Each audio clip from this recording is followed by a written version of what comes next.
अस्सलाम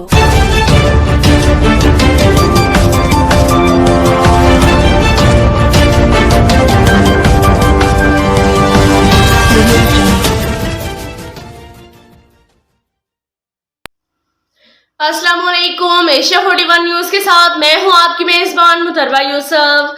खबर शामिल करते हैं सोहबतपुर से। हमारे डिस्ट्रिक्ट रिपोर्टर अंजुम काकड़ के मुताबिक यूनियन काउंसिलर रूपा धजिया खान वार्ड नंबर 1 के उम्मीदवार मोहम्मद आलिम खान खोसा ने कहा कि बल्दियाती इंतखाबात में मीर ज़हूर हुसैन खान खोसा और मीर सलीम अहमद खान खोसा के हिमायत याफ्ता उम्मीदवारों की कामयाबी यकीनी है।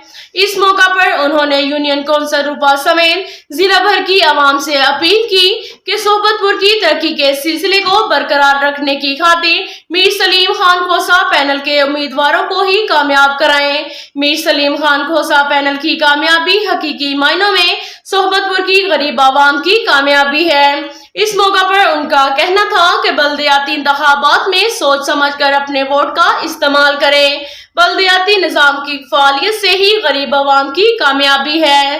अब तक के लिए इतना ही काफी है। मिलते हैं अगले बुलेटिन में, हमारे साथ रहिएगा। अल्लाह हाफिज।